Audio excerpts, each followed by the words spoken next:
Because देखो सुनो, by the end of this chapter जैसे कि टॉपिक पढ़ाऊंगा मैं धीरे धीरे करके, तो तब जाके तुम्हें समझ में आएगा ये चैप्टर में क्या पढ़ना है। तुम पूछोगे सर एक बात बताओ, ये रिप्रोडक्शन कैसा होता है? मैं बोलूँगा बेटा रिप्रोडक्शन चैप्टर में पढ़ेंगे, अभी ब्रीदिंग वाले चैप्टर पढ़ लेते हैं। समझ में आ रहा क्या? अब जो बेटा तूने क्वेश्चन करा है, तू अकेला नहीं है, सभी बहुत सारे लोग हैं यहाँ पे, सबको ही समझा रहा हूँ क्योंकि सबके माइंड में होगा, पूछ तो नहीं लिया। अब पूछ ले भाई सर एटीपी कौन सा होता है, मतलब एनर्जी कौन सी है? बेटा ये चैप्टर में वो पढ़ना ही नहीं है। एक मिनट सर, अभी तुमने बोले एनर्जी के लिए ये सब हो रहा है और तुम बोल रहे एनर्जी पढ़ना ही नहीं है। नहीं, उसके लिए अलग चैप्टर है रेस्पिरेशन प्लांट नाम का। कुछ समझ में आ रहा है? यस।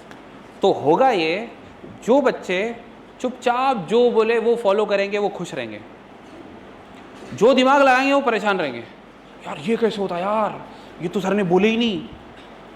तो अच्छी बात यह है, अगर ऐसा परेशान हो भी जाओ तो पूछ लिया करो। समझे? आगे बढ़े? गुड। क्या तुम्हें समझ आ रहा है? क्या तुम्हें ये समझा? ये समझा? आगे बढ़े? चलो चलते क्या?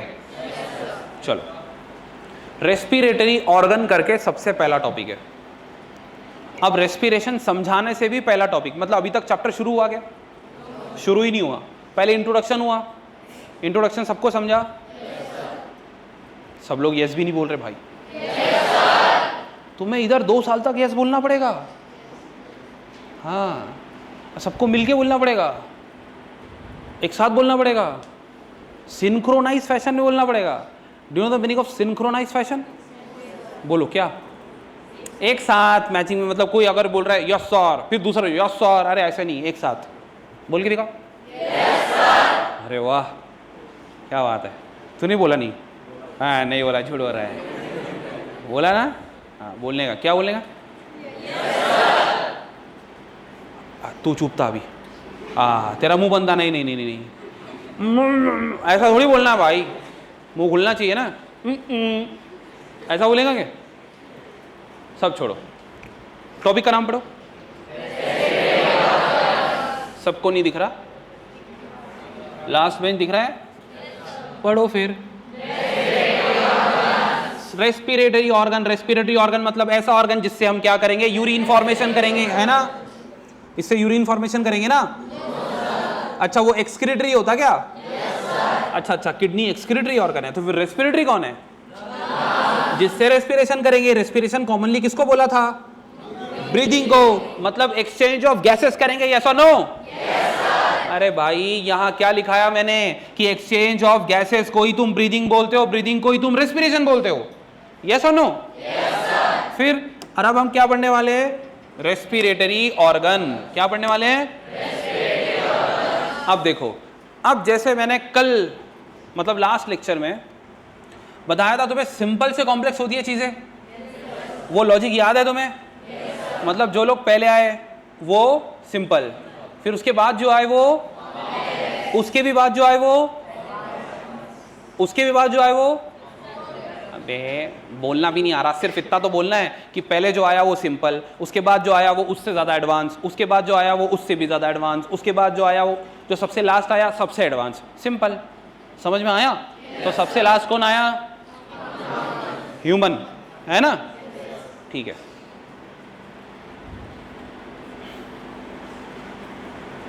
ये आया सबसे लास्ट, रेस्पिरेटरी ऑर्गन। इधर देखो भाई, mechanism of breathing vary among different groups of animal depending upon mainly on their habitats and the level of organization।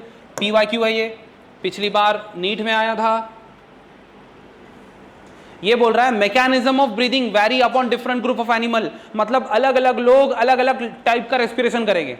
अरे फिश बोल रही है मैं गिल्स से करूंगी, कॉकरोच बोल रहा है मैं ट्रेकियल ट्यूब से करूंगा, वो अर्थवर्म बोल रहा है कि मैं उससे करूंगा अपने स्किन से, हम बोल रहे हैं लंग्स से करेंगे। समझ में नहीं आ रहा है, ये सब एक साथ करो ना? नहीं, सब अलग अलग कर रहे हैं। तो हमने पूछा नेचर से, नेचर भाई ये तुमने अलग अलग क्यों बना दिया सबको? तो बोलता है डिपेंड करता है उसका 2 चीज के ऊपर, मतलब किसको कौन से टाइप का रेस्पिरेटरी ऑर्गन मिला, गिल्स मिला, लंग्स मिला, या फिर क्या मिला, स्किन है, क्या है, वो किसके ऊपर डिपेंड करता है? 2 चीजों के ऊपर। एक तो वो रहता कहां पर है, और दूसरा उसका लेवल ऑफ ऑर्गेनाइजेशन क्या है। हैबिटेट मतलब वो रहता कहाँ है, रहने की जगह। समझ में आ रहा है? तो सुनो, mechanism of breathing vary among different group of animal depending on mainly on their habitats and the level of organization। मतलब अब तुम सोचो, अगर फिश को लंग्स दे देते तो फिश क्या करती? कुछ नहीं करती, बार बार बाहर आना पड़ता उसको, फिर नीचे जाती घूम फिर के, फिर वापस आती ऊपर। तुमने वेल को देखा है? डिस्कवरी चैनल पे ऑब्वियसली वेल को देखा है? वो आके ऐसे पूरे फुहारा करती ना ऊपर, ऐसे फाउंटेन टाइप का एकदम उड़ता ना। हाँ, क्योंकि वो मैमल है। कौन है वो? वो मैमल है, लेकिन पानी में चली गई तो पानी के लिए अडॉप्टेड हो गई। तो ऊपर आके पहले सांस ले लेती हो, फिर 1-2 घंटा उधर घूमती है, फिर खत्म हो जाता उसका, तो फिर ऊपर आके वापस फूक फाक कर लिया, फिर नीचे चले गए। समझ में आया? बोलो ना। गुड। मतलब जो भी मैमल्स है उनके पास लंग्स होंगे। बर्ड्स के पास क्या होंगे? पानी के अंदर उड़ते ना बर्ड्स, तो इतना तो पता है, तो फिर बोलो ना क्या होगा? लंग्स हो गए, करेक्ट आंसर। रेप्टाइल के पास, मगरमच्छ के पास, ये चिपकली के पास, ये सब रेप्टाइल है ना, इनके पास क्या होगा? लंग्स। इनके पास भी क्या है? मेंढक के पास क्या होगा? आंसर सही है, स्किन वाले भी सही है। और लंग्स भी होगा? यस, लंग्स भी होगा, बिकॉज वो बाहर भी तो घूम रहा है ना। तो जितने टेरिस्ट्रियल है, छोटे इधर देख, जितने टेरिस्ट्रियल है, जितने भी टेरिस्ट्रियल है, टेरिस्ट्रियल बोले तो जमीन पे रहने वाले। टेरिस्ट्रियल मतलब अब जमीन कहाँ है? अरे लैंड नहीं, लैंड। लैंड को क्या बोलेंगे? जमीन। तो जमीन पे रहने वाले इस टेरिस्ट्रियल। टेरिस्ट्रियल लोगों के पास क्या होता है? फेफड़े। क्या होता है? लंग्स। क्या होता है? लंग्स होते हैं। समझ में आया? अब चलते हैं फ्रॉग के पास। फ्रॉग को बोलते, फ्रॉग तू तो पानी में भी रहता है, बाहर भी आ जाता, तो एम्फीबियन है, मतलब दोनों लिविंग है, पानी में भी जिंदा रहता है, आराम से सांस लेता है, और बाहर भी सांस लेता है। तो बोलता देख, पानी में रहता हूँ तो क्यूटेनियस रेस्पिरेशन करता हूँ, मतलब अपने स्किन से करता हूँ, और जब बाहर आ जाता है तो लंग्स से करता है। समझ में आ रहा है? अब फिश के पास चलते हैं। फिश बाहर आती क्या? तो फिश के पास गिल्स है। क्या है? समझ में आया? मतलब वाकई डिपेंड करता है उसका हैबिटेट कैसा है। क्या डिपेंड करता है? हैबिटेट मतलब उसके रहने की जगह कहाँ रहता है वो। फिश कहाँ रहती है? हवा में। बर्ड्स कहाँ रहते हैं? पानी में। आप समझा? हाँ, ओके, ठीक है। तो चलो, ये तो समझ गया कि हैबिटेट क्या होता है। लेवल ऑफ ऑर्गेनाइजेशन मतलब, सबसे पहले ऑर्गेनाइजेशन का मतलब समझो। ऑर्गेनाइजेशन मतलब होता है बनावट। किसी चीज की बनावट कैसे है। मैं बोलूंगा ऑर्गेनाइजेशन ऑफ दिस छोटा सा बॉक्स इज डिफरेंट। ये अलग तरीके से ऑर्गेनाइज है, ये अलग ऑर्गेनाइज है। समझ में आ रहा है? पक्का?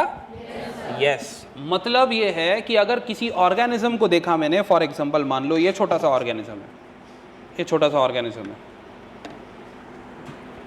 अब ये ऑर्गेनिज्म को देख के मैं बोल रहा हूं इसके अंदर टिश्यू लेवल ऑफ ऑर्गेनाइजेशन है। क्या है? लेकिन टिश्यू से ऑर्गन नहीं बने इसमें। ये सिंपल है, बेचारा नहीं समझ रहा है। पक्का? किसी में सेलुलर लेवल होता है, इससे भी छोटा, इससे भी लो लेवल का, फिर सेल मिलकर टिश्यू लेवल बनाते हैं। इसकी बॉडी में टिश्यू है लेकिन ऑर्गन नहीं है। फिर मैं बोल रहा हूं इससे मिलो, इसके पास ऑर्गन लेवल है, मतलब इसके पास सेल भी है, टिश्यू भी है, ऑर्गन भी है, लेकिन organ level system, organ level organisation है। ऑर्गन सिस्टम है इसके पास? सिर्फ ऑर्गन है, ऑर्गन सिस्टम। एक मिनट, तुम इससे मिलो। इसके पास organ system level of organisation है, मतलब एडवांस लेवल। इसके पास सब है, सेल भी है, टिश्यू भी है, ऑर्गन भी है, ऑर्गन सिस्टम भी है। अब ये ऑर्गेनिज्म तो खुद है, मतलब हाईएस्ट लेवल कौन सी है? Organ system. अबे लिख के बताया था ना, ऐसे मत करो। तो बताओ, सबसे पहले cell, cellular level of organisation बोलो।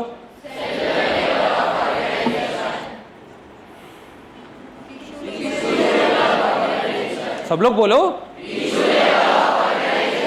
Tissue level of organisation. बोलो,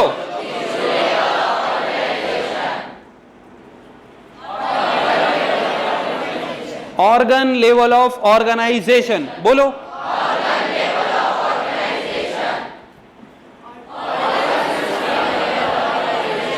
ऑर्गन सिस्टम लेवल ऑफ। इसका मतलब किसी ऑर्गेनिज्म में सिर्फ सेलुलर लेवल ऑफ ऑर्गेनाइजेशन है, टिश्यू नहीं बनते। किसी ऑर्गेनिज्म में टिश्यू बन गए, मतलब सेल भी है टिश्यू भी है, तो टिश्यू लेवल ऑफ ऑर्गेनाइजेशन। किसी ऑर्गेनिज्म में टिश्यू भी है, सेल भी है, ऑर्गन भी है, तो ऑर्गन लेवल ऑफ ऑर्गेनाइजेशन। किसी ऑर्गेनिज्म में ऑर्गन सिस्टम भी है, मतलब सब कुछ ही है। कुछ समझा? तो बनावट अलग अलग है। नेचर ने किसी को सिर्फ सेलुलर लेवल रखा है, किसी को टिश्यू लेवल रखा है, किसी को ऑर्गन लेवल रखा है, किसी को ऑर्गन सिस्टम लेवल। क्या आपके पास सिस्टम्स है? Respiratory system, excretory system, reproductive system, nervous system, etcetera etcetera. ये सब क्या है? समझ में आ रहा है? और जिसके पास सिर्फ ऑर्गन हो, सिस्टम ना हो, तो वो ऑर्गन लेवल। जिसके पास ऑर्गन नहीं है, सिर्फ टिश्यू है, तो बे बोलना, कन खजूरे, इधर देख, उधर क्या देख रहा है? बोलो क्या है ये?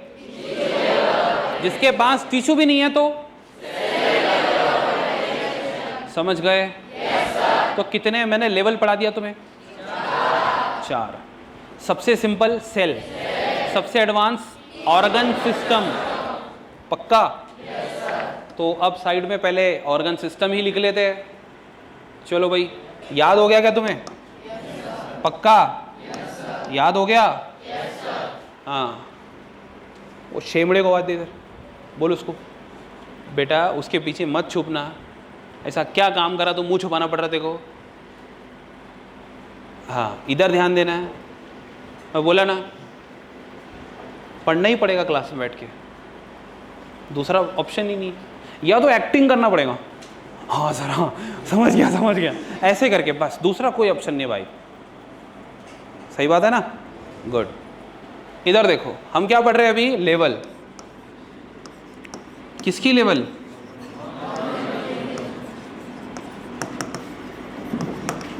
ऑर्गेनाइजेशन।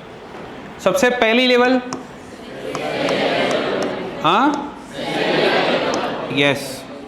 तो पहली लेवल बताओ। फर्स्ट लेवल है सेल्यूलर लेवल ऑफ ऑर्गेनाइजेशन। समझे? चलो दूसरा लेवल पढ़ते हैं। दूसरा इज टिश्यू लेवल ऑफ। चलो तीसरा पढ़ लेते हैं। तीसरा इज ऑर्गन लेवल ऑफ। अच्छा चलो कोई बात नहीं, फोर्थ पढ़ लेते हैं। चलो बोलो, organ system level of organisation. तो सबसे एडवांस कौन है? सबसे सिंपल कौन है? अब तुम सोच के बताना, गिल्स एक ऑर्गन है ना? जिसके पास सेलुलर लेवल है, उसके पास गिल्स हो सकते हैं? कहां से हो गए? इसीलिए बोला है कि कौन से टाइप का रेस्पिरेटरी सिस्टम होगा, डिपेंड करता है 2 चीजों पे, वो रहता कहां पर है और उसका लेवल क्या है। समझे? जिसमें टिश्यू है उसके अंदर ऑर्गन कहां से होगा? समझ गए? पक्का? क्लियर है? कोई प्रॉब्लम नहीं है? चलो बढ़िया। तो अब हमें ये भी समझ गया, तो अब हम मेन टॉपिक पे आ जाते हैं। हमारा टॉपिक क्या था कि भाई मैकेनिज्म ऑफ ब्रीदिंग वैरी, मतलब मैकेनिज्म ऑफ ब्रीदिंग मतलब वो सांस लेता कैसा है, वो अलग अलग होगा, वैरी करेगा, मतलब फर्क रहेगा कि भाई अलग अलग ग्रुप ऑफ एनिमल में किस बात को लेकर फर्क रहेगा, क्यों अलग अलग रहेगा, बिकॉज वो कहीं अलग अलग रहते होंगे, उनके रहने की जगह पे डिपेंड करेगा, और लेवल ऑफ ऑर्गेनाइजेशन पे डिपेंड करेगा। अब तुम्हें समझा? तो बताओ फिर, mechanism of breathing vary among different group of animals depending mainly on their habits and. Wrong answer बेटा, मैंने हैबिट्स बोला या हैबिटेट बोला? तो मैंने हैबिट बोला तो गलत हो गया ना फिर? वहां पे क्या लिखा है? मैं क्या बोल रहा हूं तुम्हें? अगर मैंने कुछ दूसरा पढ़ा दिया और एनसीईआरटी में कुछ दूसरा लिखा है तो गलत कौन है? अब सर अब क्या बोलना, मतलब अच्छा नहीं लगेगा सर, तुम गलत है बोलना। बेटा सुनो, तुम एक बात बताओ, तुम्हें नीट क्रैक करना ज़्यादा इम्पोर्टेंट है या अपनी इमेज बचाना या फिर सबको खुश रखना?